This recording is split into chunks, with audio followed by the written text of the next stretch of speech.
소개할 책은 한 무명의 그리스도인이 쓴 무릎으로 사는 그리스도인입니다. 이 책의 가장 큰 매력은 바로 저자가 자신의 이름을 밝히지 않았다는 점입니다.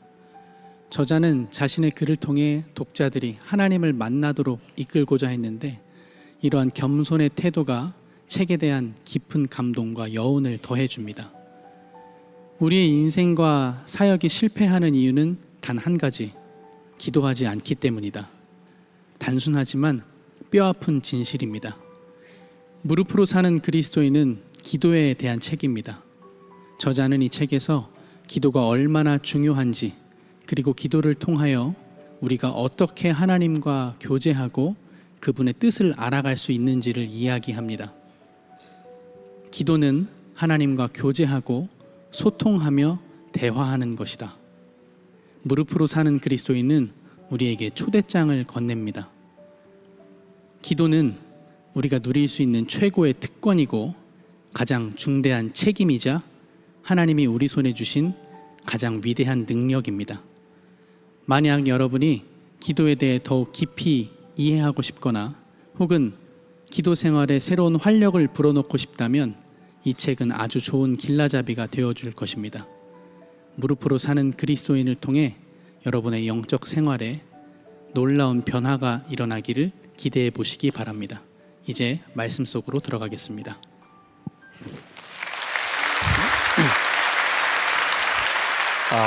무릎으로 사는 그리스도인, 좀 흥미가 좀 생깁니까? 이 책의 저자는 무명의 그리스도인, 자기의 이름을 밝히지 않았지만 사실 이 저자의 이름을 우리들이 알고 있습니다. 엘버트 어니스트 리처드슨이라고 하는 사람이고요. 1800년대 후반에 이분은 인도의 선교사로, 아프리카의 선교사로 사역을 하다가 돌아와서 영국 성공의 목회자입니다.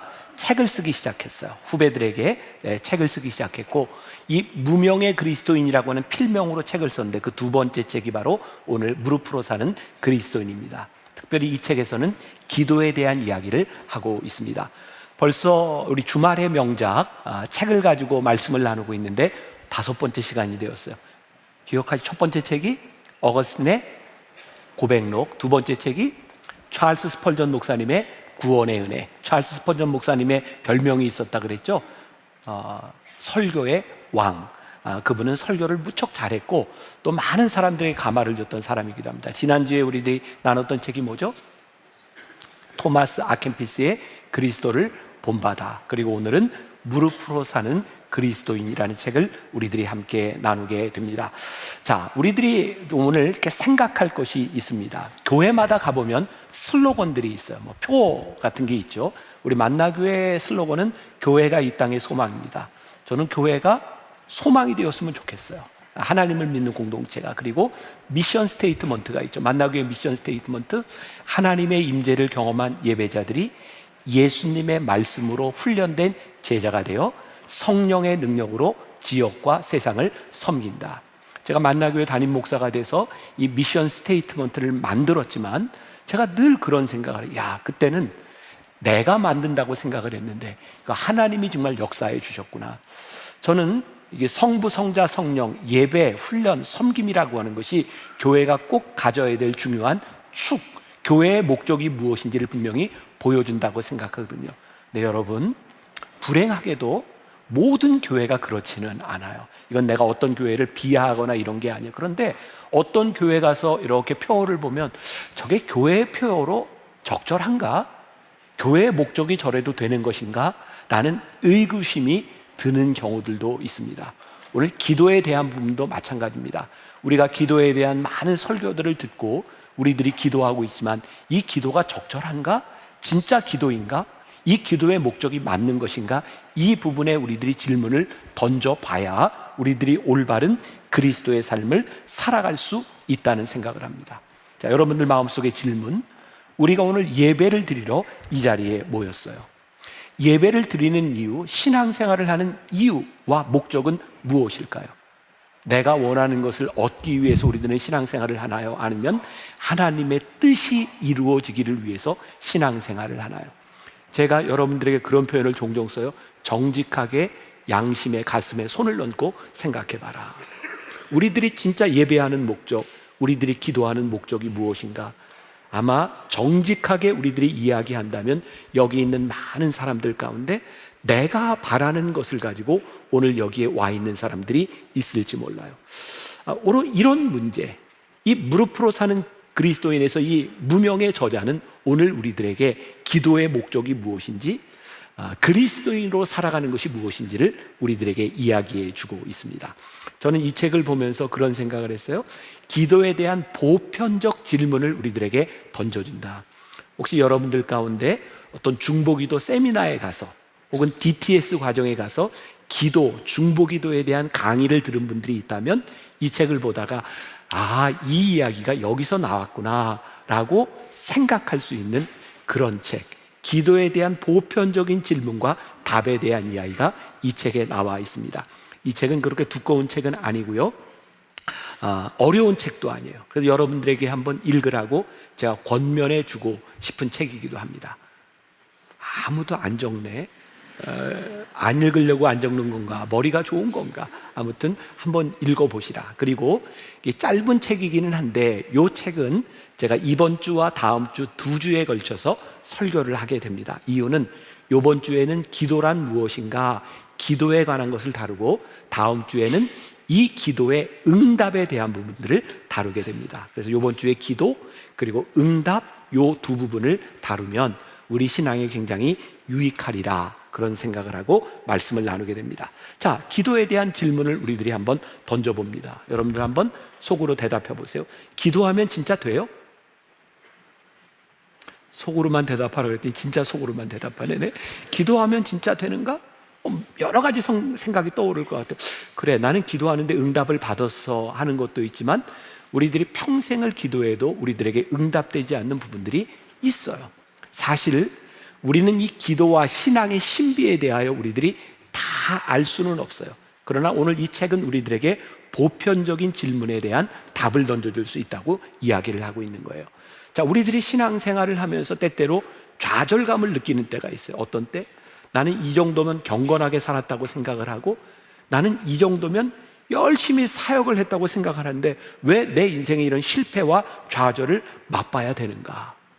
이 책의 저자는 아주 명쾌하게 정확하게 이야기를 합니다. 이유는 간단합니다. 당신이 기도하지 않았기 때문입니다. 그럼 이 부분에 대해서도 우리는 금방 이런 반론이 제기될 수 있어요. 난 기도했는데. 이 책은 또 이렇게 이야기를 합니다. 우리들이 이렇게 기도하면 된다고 하는 기준, 그리고 이 정도면 된다고 하는 그런 기준, 내 생각에 대한 문제가 아니라 하나님 앞에서 우리의 기도가 어떠한지 보아야 된다는 거예요. 기도의 중요성은 알지만 기도해도 소용이 없다라고 생각하는 사람들의 문제는 대개 응답과 연결이 되어 있어요. 내가 기도했는데 응답받지 못하면 이건 기도가 소용이 없다라고 생각하게 되는 거죠. 또 우리들이 신앙생활하는 공동체에서 우리 믿음의 선배들이 우리들에게 너무 쉽게 이런 이야기를 해요. 기도하세요, 기도하세요. 기도처럼 쉬운 게 어디 있어요? 기도하면 되잖아. 근데 기도가 그렇게 쉬워요? 문제는 기도가 그렇게 쉽지 않다는 거예요. 자, 마태복음 26장 39절에 우리가 잘 아는 말씀이 나와 있어요. 같이 한번 읽어봅니다. 자, 시작. 조금 나아가사 얼굴을 땅에 대시고 엎드려 기도하여 이르시되 내 아버지여, 만일 할만하시거든 이 잔을 내게서 지나가게 하옵소서. 그러나 나의 원대로 마옵시고 아버지의 원대로 하옵소서 하시고. 이 기도는 예수님이 겟세마네에서 하고 계신 기도고, 우리가 기도에 대한 설교를 들을 때 이 말씀은 정말 많이 들었던 기도입니다. 답을 다 알아요. 그래, 기도는 내 원대로 하는 것이 아니라 아버지의 원대로 하는 거야. 성경은 예수님이 아버지의 원대로 되기를 원하나이다 라고 기도했을 때 예수님의 땀방울이 핏방울이 되도록 기도하셨다. 기도가 어려워요.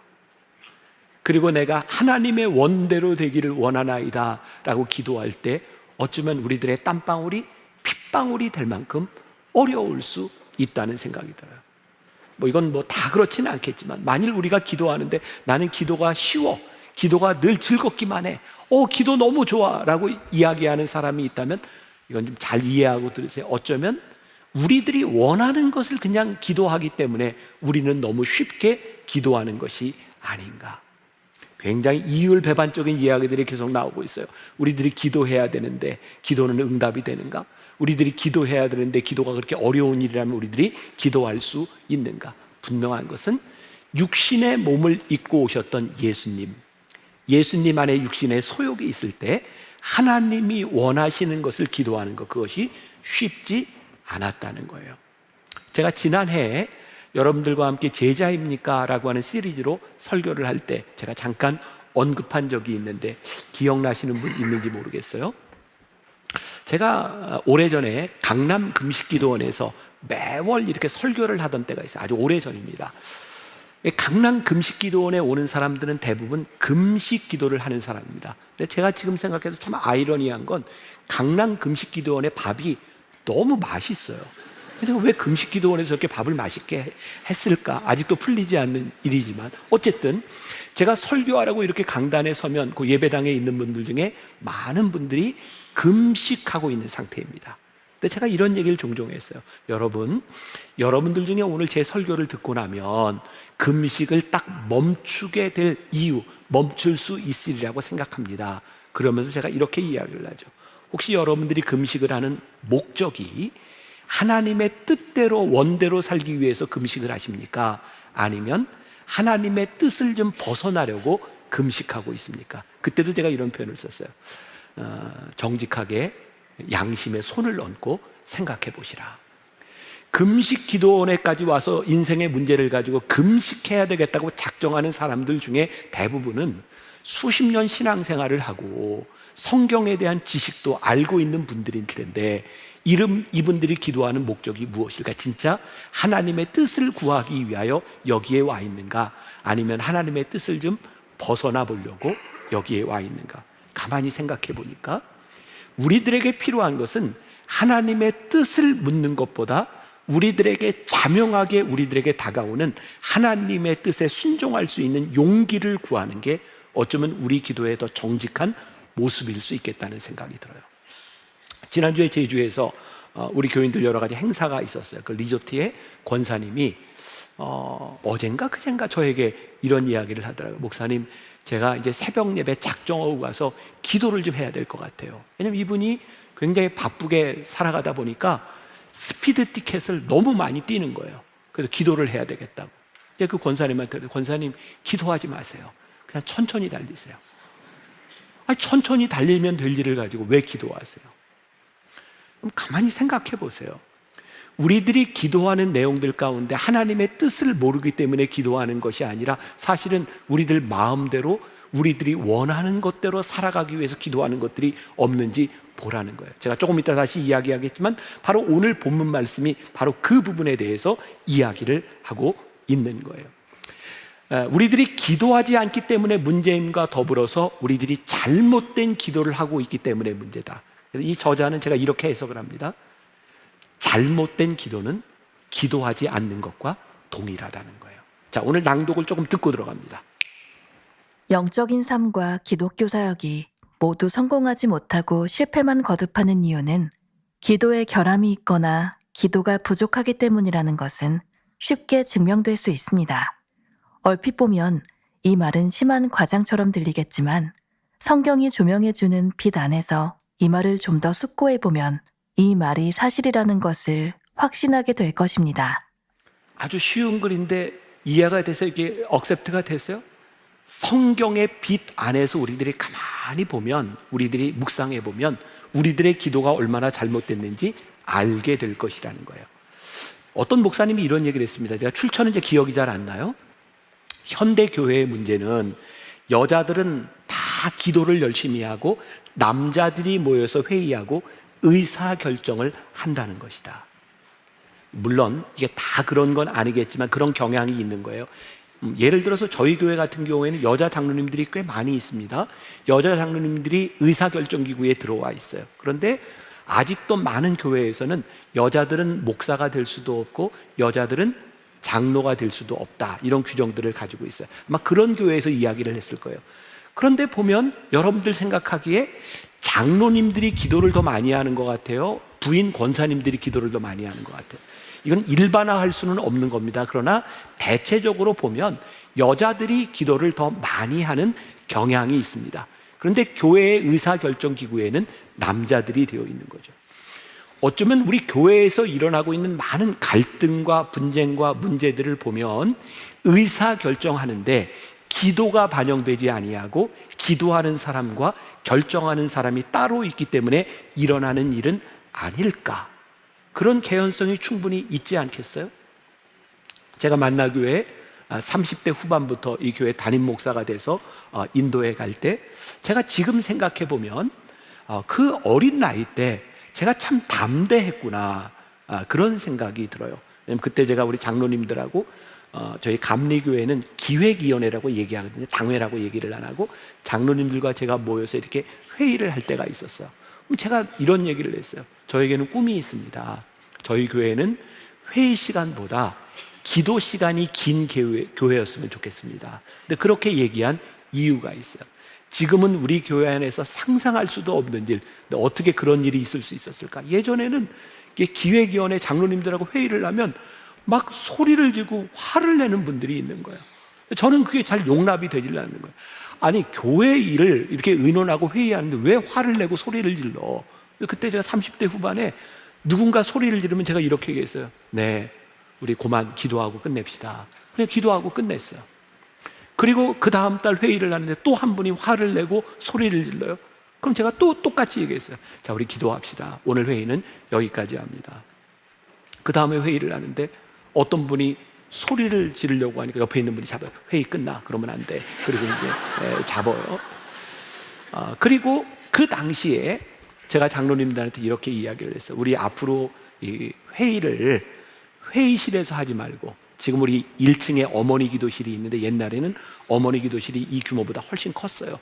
우리 어머니 기도실에서 회의를 합시다. 그리고 지난주에 회의를 1시간 했으면 어머니 기도실에서 기도회를 1시간 하고 회의를 시작했고, 지난주에 회의를 2시간 했으면 어머니 기도실에서 회의를 2시간 하고 회의를 하고, 그랬더니 점점점 회의가 짧아지기 시작했어요. 참 신기하죠? 기도가 필요한 건 아는데 기도가 짧아지기 시작했고, 기도하기 시작하면서 회의가 길어질 이유가 없어지기 시작하는 거예요. 그리고 그 어머니 기도실에서 회의를 할 때 우리 그때 그 당시 장로 회장님이 저에게 찾아오셨어요. 목사님, 꼭 회의를 어머니 기도실에서 해야 되나요? 그래서 제가 왜 그러세요? 그랬더니 목사님, 기도실에서 회의를 하면 우리가 할 얘기를 다 못합니다. 제가 장로님들에게 이렇게 얘기했어요. 장로님, 기도실에서 못할 이야기면 안 하는 것이 옳습니다. 그때 30대 후반, 40대 초반을 가지고 지나가고 있던 저에게 그 담대함이 어디서 왔을까? 지금 생각해 보니까 저에게 끝까지 동일한 물음이 있었어요. 하나님 기뻐하시는 일인가요? 우리 만나교회가 이렇게 앞으로 나아가는데 하나님 이거 원하시는 일인가요? 저에게 담대함은 기도실에서 기도하며 담대할 수 있던 이유 가운데 하나는 그것이 하나님이 원하시는 일인가요? 라고 하는 물음에 있었던 것 같아요. 기도가 쉬운 것이 아닙니다. 그러나 우리가 이것이 하나님이 원하시는 일입니까? 라고 묻기 시작할 때 우리는 올바른 기도를 하게 되는 거예요. 여러분들 교회에서 일어나는 많은 모임들 있어요. 뭐 부서별 모임도 있을 거고 뭐 여러 가지 모임들이 있어요. 그 모임 때마다 우리들은 기도하잖아요. 근데 진짜 그 기도가 오늘 이 회의, 이 모임이 하나님의 뜻이 이루어지는 회의가 되기 위하여 우리가 기도하고 시작합니다 라는 기도인지, 아니면 우리들에게 아주 습관적으로 모든 모임은 교회에서 기도하고 시작해야 되기 때문에 기도하는 것인지. 그래서 우리들이 기도한다고 하는데 기도의 역사가 일어나지 않는 거예요. 왜? 기도를 하지만 잘못된 기도를 하기 때문에 기도하지 않는 것과 동일한 일들이 일어나고 있는 거예요. 제가 제일 많이 경계하는 것 중에 하나가 우리 목회자들에게 그런 얘기를 제가 참 많이 합니다. 예배를 시작할 때든 어떤 모임을 시작할 때든 기도와 찬양이 우리들에게 습관이 되지 않도록 하자. 우리가 여기에서 기도하고 있는 목적이 분명해야 그 기도가 기도이지 않겠는가. 제가 이렇게 정리를 해봤습니다. 그리스도인이라면 회의할 때 어떤 마음으로 의논하고 결정하는지 생각해야 되지 않겠는가? 기도한다면 해야 할 일과 하지 말아야 될 일, 그리고 할 말과 하지 말아야 할 말을 구분해야 되지 않겠는가? 두려움이 찾아올 때, 할 말을 알지 못할 때 기도하는 것은 정상인데, 어느 날부터인가 우리들에게 위기감이 찾아오지 않고 기도가 줄고, 기도가 줄면 인간적인 생각과 인간적인 생각으로 결정하게 될 때, 그때 우리들에게 나타나는 것이 뭐다? 교만이다. 기도하면 하나님 앞에 겸손할 수밖에 없어요. 하나님의 뜻을 모르니까. 그러나 기도하지 않으면 우리는 교만해질 수밖에 없어요. 하나님의 뜻이 아닌 내 뜻을 주장하게 되니까. 자, 낭독을 조금 듣고 또 말씀으로 들어갑니다. 우리는 흔히 주님이 십자가 위에서 하신 7가지 말씀을 묵상하는데 많은 시간을 할애해 왔습니다. 그리고 우리가 그렇게 한 것은 잘한 일입니다. 하지만 우리는 우리 구주께서 7번에 걸쳐서 기도하라고 명령하신 것을 묵상하는데 단 1시간이라도 할애한 적이 있었습니까? 이 말씀을 여러분들이 좀 이해를 좀 잘 하셨으면 좋겠어요. 우리들이 묵상을 하거나 성경을 읽는 것이 잘못된 것은 아니에요. 그러나 정말 우리들이 하나님의 일을 하고 성경을 읽고 묵상하는 그 이유, 하나님의 뜻을 물으며 우리들이 기도하며 얼마나 많은 시간과 노력을 쏟고 있는가. 저는 여러분들에게 솔직하게 이야기를 하면 저는 기도를 많이 하는 사람은 아닌 것 같아요. 제가 우리 중보기도팀을 너무 많이 믿어서 그러나, 근데 저는 한 가지 분명한 게 있어요. 기도를 통해서 나에게 가지는 확신이 있다. 뭐냐면 하나님의 뜻이 이루어지는 것에 대한 확신. 이 책에 보면 이런 표현이 나와요. 우리가 하나님을 위해 많은 일을 하고자 한다면 하나님께 많이 구하여야 하고 기도의 사람들이 되어야 한다. 여기에서 많이라고 하는 것은 어떤 기도의 양을 말하는 것이 아니라는 것을 여러분들이 알 것 같아요. 기도는 우리들이 어떤 사역을 하는데 준비하는 것이 아니죠. 저와 여러분들 가운데 반성이 있어야 될 것 같아요. 우리는 어느 정도의 기도의 사람인가? 자, 여러분들이 지금까지 살아오는 동안 우리 그리스도인들을 참 당혹해하는 일들이 있어요. 뭐냐면 여러분들의 어머니와 아버지, 여러분들의 할머니와 할아버지, 여러분들 생각할 때 우리 부모님과 우리 조부모 세대는 정말 신앙생활을 열심히 하고 새벽기도 열심히 하고 정말 기도 많이 하셨어.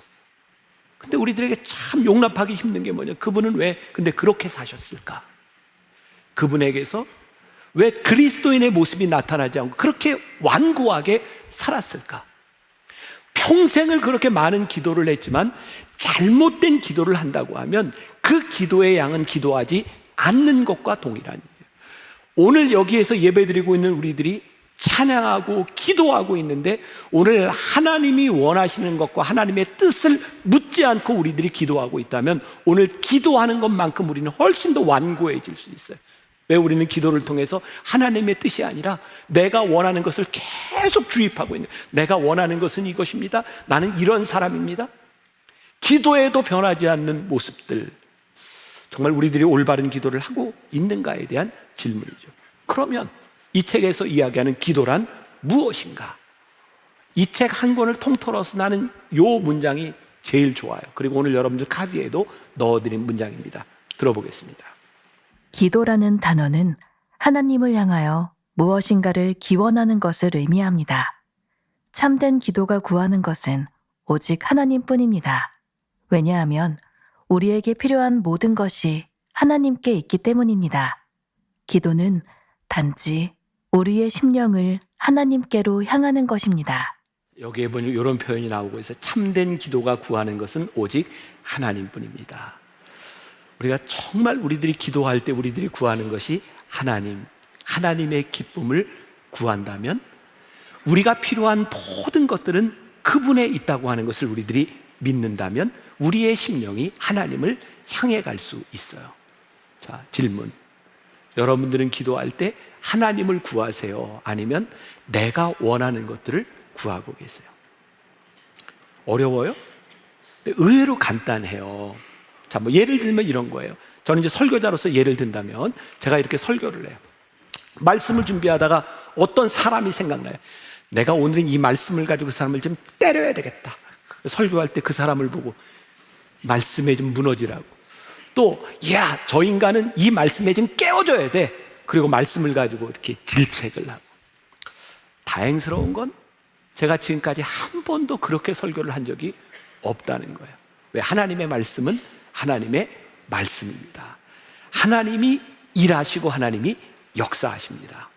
설교를 예를 든다면, 기도로 우리들이 기도할 때 하나님을 향하고 하나님의 뜻을 구할 때 그분이 역사하십니다 라는 믿음 안에서 우리들이 기도를 할 때 우리의 기도의 내용들이 달라지지 않겠는가? 오늘 본문 말씀으로 돌아와요. 요한복음 14장 24절. 지금까지는 너희가 내 이름으로 아무것도 구하지 아니하였으나, 이게 무슨 말이에요?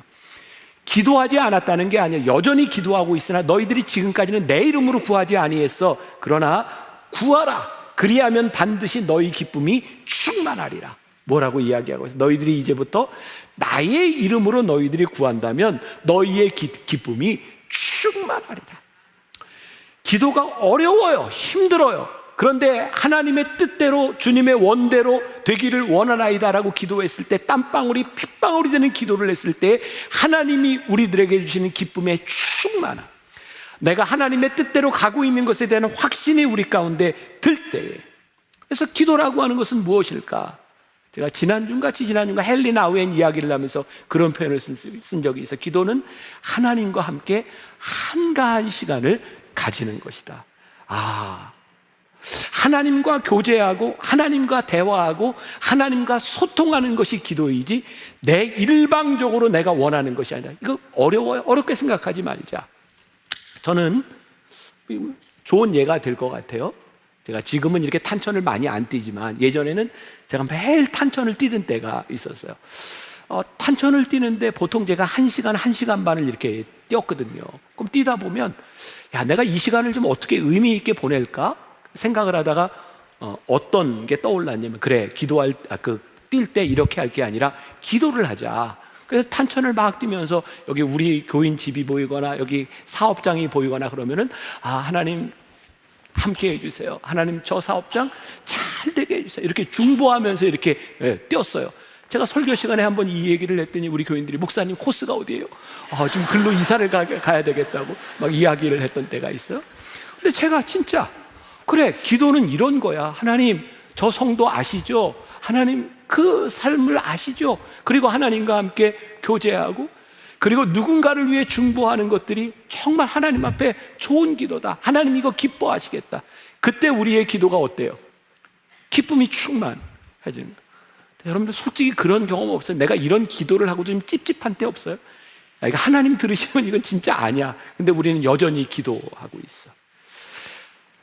제 개인적인 경험이에요. 저는 은혜를 받고 나서 제가 언젠가도 한번 그런 고백을 했어요. 진짜 제가 하나님 앞에 고백한 게 뭐냐면, 진짜 하나님은 내 기도대로 일하시는 분이 아니다는 고백이었어요. 저는 은혜 받기 전까지 제가 살았던 제 삶의 모든 여정들이 내 맘대로 되지 않았거든요. 근데 은혜를 받고 이 자리에 딱 서 있는데, 이 자리에 서 있는 것이 하나님의 인도하심 가운데 하나님이 나를 여기까지 인도하셨더라고요. 그때부터 어떤 기도를 했는가? 그렇구나. 하나님은 내 뜻대로 일하시는 분이 아니라 하나님의 뜻대로 나를 이끄시는 분이니, 하나님이 뜻하심에 하나님이 나를 인도하실 때 따라갈 수 있는 용기를 달라고 기도해야 되겠구나. 보니까 내 삶에 하나님의 뜻을 모르는 게 문제가 아니라 하나님의 뜻대로 살아갈 수 있는 용기가 없는 게 내 신앙의 문제더라고요. 이렇게 정리를 해봤어요. 기도를 통해 하나님의 뜻을 알면 인도하심을 따라 살게 용기를 달라고 기도하게 된다. 우리 안의 문제는 뜻을 모르기 때문이 아니라 뜻을 따라 살려는 마음이 없다는 것이다. 하나님을 구한다는 것은 기도할 때 하나님이 원하시는 것이 무엇인지를 구한다는 것이다. 기도란 그런 것이다. 내가 하나님께 구하게 되면 내가 원하는 것이 아니라 하나님이 나에게 원하는 것을 하기 위해서 우리들이 기도하는 것. 언제부터인가 우리들이 기도 속에 들어가게 될 때 어떤 기도를 해? 하나님이 원하시는 삶을 살아가도록 나를 도와주세요. 이런 구분이 생기는 거예요. 기도하며 무언가를 구할 때 그 원함이 하나님과 일치되지 않을 때 그것을 성경에서 뭐라고 얘기하냐면 정욕이라고 이야기하는 거예요. 우리들이 기도할 때 우리들의 원함이 하나님과 일치되지 않을 때, 하나님의 뜻대로 살지 않을 때 우리들의 마음이 어떻게 돼요? 불편해지는 거예요. 기도하는 사람에게는 불편함이 느껴져요. 자, 지금 제 설교를, 제 이야기를 잘못 들으면 우리들에게 기도 무용론이 생길지 몰라요. 아니, 내가 원하는 대로가 아니라 하나님의 뜻대로 인도하신다면 내가 뭐하러 기도해? 하나님 뜻대로 하시지. 기도가 무슨 필요가 있어? 중요한 게 있어요. 기도하지 않으면 하나님이 원하시는 것이 무엇인지를 우리들이 분별하지 못한다는 거예요. 구별되지 않는다는 거예요. 기도할 때 우리들이 깨닫게 되는 것, 하나님의 뜻대로 인도하시는 것을 깨닫게 될 때 내 뜻이 무엇인지 구별이 되고 하나님의 뜻이 무엇인지가 구별되기 시작합니다. 원함은 하나님께 기도하는 자만이 구별하게 되는 것이고, 하나님을 마주하고 기도할 때 정직하게 우리의 마음을 알게 되는 거예요. 제가 오늘 이런 표현을 참 많이 쓰네요. 정직하게 양심의 가슴에 손을 얹고. 우리들이 하나님 앞에 서서 기도하게 될 때 내 마음이 무엇인지를 보게 되는 거예요. 그리고 중요한 게 있죠. 하나님 앞에 우리의 마음들을 보게 되고 깨닫게 하실 때 우리의 마음을 내려놓고 하나님의 뜻대로 살아가는 것이 겸손이에요. 그런데 하나님 앞에서 우리들의 뜻이 있음을 보임에도 불구하고 끝까지 그 뜻을 꺾지 않는다면 교만해지는 거죠. 그래서 지난주에 그리스도를 본받아 토마스 아켄피스의 겸손하고도 연결이 되는 거예요. 하나님 앞에 서면 우리들이 어떻게 겸손해지지 않을 수 있겠습니까? 제가 우리 목회자들에게도 종종 그런 얘기를 해요. 목회자는 자존심을 세우는 게 아니다. 리더십은, 우리가 목회자가 된다는 것은 내 자존심을 살리는 것이 아니라 하나님 앞에서 내 자존심을 꺾을 수 있을 때 목회자가 되는 것이다. 우리가 교인으로서 그리스도인으로 살아간다고 하는 게 뭐예요? 하나님, 내가 이것만은 놓지 못합니다. 이것만은 포기하지 못합니다. 그런데 그거 포기하지 않으면, 그거 놓지 않으면 그리스도인으로 살아갈 수 없다는 거예요. 내 교만과 내 이기심과 내 정욕을 내려놓을 수 있을 때 비로소 우리는 그리스도인으로 살아갈 수 있는 거예요. 제가 이번 한 주간 여러분들에게 숙제를 드리고 싶어요. 저에게도 해당되는 일일 것 같아요. 하나님, 이번 한 주간 제가 무릎으로 사는 그리스도인에 대해서 하나님 앞에 뜻을 물을 때, 하나님 앞에 정직하게 섰을 때 제가 하나님 앞에 내려놓을 수 있는 것이 자명하게 하여 주옵소서. 하나님, 그 내려놓음의 용기가 필요하다면 저에게 용기를 허락하여 주옵소서. 기도에 유익이 있어요. 기도하게 되면 하나님이 우리를 인도하시는 인도하심을 경험하게 되고, 하나님이 우리를 막으심을 우리들이 경험해요. 여러분들 그런 경험이 있으세요? 이게 일이 왜 이렇게 안 풀리나 이렇게 생각했더니 하나님이 막으시는구나. 그 경험이 생겨요. 여러분, 시온의 대로라는 말 참 좋아하잖아요. 저도 그런 기도, 하나님, 이 성도의 삶에 시온의 대로가 열리게 하여 주옵소서. 아멘. 시온의 대로가 열리게 하여 주옵소서. 아멘. 근데 이 시온의 대로를 오해하는 거예요. 시온의 대로를 어떻게 오해해요? 내가 원하는 대로 되게 하여 주옵소서라고 오해하는 거죠. 시온의 대로는 내가 원하는 대로 이루어지는 것이 시온의 대로가 아니라 하나님의 막으심과 하나님의 인도하심이 우리들의 삶을 이끌어 나갈 때 그것이 시온의 대로가 되는 거예요. 제가 언젠가도 그런 고백을 했나요? 제가 나이가 들고 이렇게 담임 목사를 오래 하고 이렇게 목회를 하면서 진짜 감사한 게, 내 뜻대로 되지 않는 일들이 있음을 깨닫게 하시는 게 너무 감사하다. 하나님이 계속 깨닫게 하시는 거예요. 네 마음대로 할 수 있는 것이 목회, 네 마음대로 할 수 있는 것이 신앙이 아니라 네 마음대로 되지 않는 것이 믿음이다, 기도다. 그러고 보니까 오늘 말씀이 너무나 와닿는 거예요. 지금까지는 너희가 내 이름으로 아무것도 구하지 아니하였으나 구하라. 그리하면 받으리니 너희 기쁨이 충만하리라. 그렇구나. 주의 이름으로 구할 때 우리들에게 충만한 기쁨을 우리들이 깨닫게 되는 거구나. 이 책 78페이지에 이런 표현이 있어요.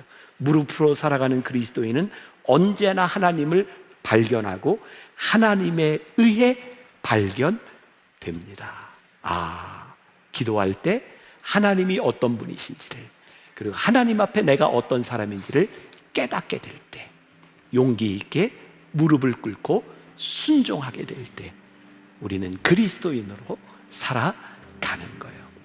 오늘 여러분들 마음 가운데 아직 해결되지 않았던 문제가 있을지 몰라요. 여러분들 마음속에 큰 상처일 수도 있어. 저렇게 신앙생활을 했던 우리 부모님과 우리 형제들과 우리들 다 같이 신앙생활을 하고 있는데 왜 우리들에게 이 관계의 문제와 앙금이 해결되지 않았나? 생각해 보세요. 한 사람만이라도 하나님 앞에 무릎을 꿇었더라면, 한 사람만이라도 용기 있게 내 뜻을 꺾었더라면, 답이 자명해요. 내 이름으로 구하면 너희의 기쁨이 충만하리라. 이번 한 주간 우리들에게 이 믿음이 고백되는 한 주가 되시기를 주님의 이름으로 간절히 축원합니다. 우리 같이 찬양할 때 우리 기도하며 찬양했으면 좋겠어요. 조금 아까 불렀던 찬양인데, 나의 기도하는 것보다 더욱 응답하실 하나님. 찬양 부를 사람은 찬양 불러도 좋고, 또 기도할 사람은 기도해도 좋고, 한번 우리 기도 속으로 들어갑시다.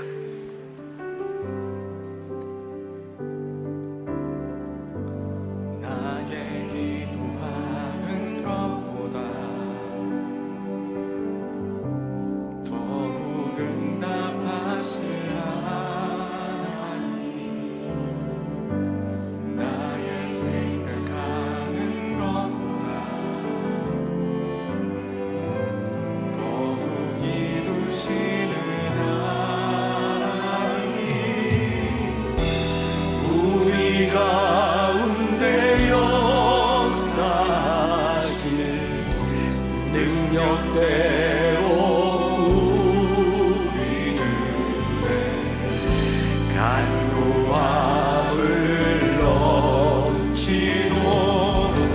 능히 하실 주님께 모든 영광과 존귀 찬양과 경배를 돌릴지어다. 모든 영광과 존귀 찬양과 경배를 돌릴지어다. 나의 기도하는 것보다 나의 기도하는 것 우리가 하나님 앞에 정직하게 마주서서 하나님 앞에 우리들의 문제를 기도하기 원합니다. 하나님, 우리 속에 해결되지 않은 문제들이 있습니다. 혹시 우리의 정욕과 우리의 원함이 하나님의 뜻을 거스르는 것에 우리들이 그렇게 기도하고 있는 것을 하나님 앞에 우리의 모습을 보게 하여 우리가 아버지 하나님 앞에 깨어지게 하시고 하나님 앞에 보게 하시고 주님 바라보며 아버지 하나님 앞에 우리의 이기심을 꺾을 수 있는 우리들에게 허락하여 주시기를 능히 하실 주님께 모든 영광과 존귀 찬양과 경배를 돌릴지어다.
지금은 우리 주 예수 그리스도의 은혜와 하나님 아버지의 무한하신 사랑과 성령의 인도하심이 무릎으로 사는 그리스도인, 하나님의 뜻을 헤아릴 줄 아는 그리스도인, 하나님의 뜻 앞에 우리의 생각과 이기심을 꺾을 수 있는 그리스도인, 하나님과 함께 기도로 교제하며 소통하며 동행하기를 원하며 이 세상으로 나가는 당신의 사랑하는 모든 백성들을 위해 지금부터 영원까지 함께 하시기를 간절히 축원하옵나이다. 아멘.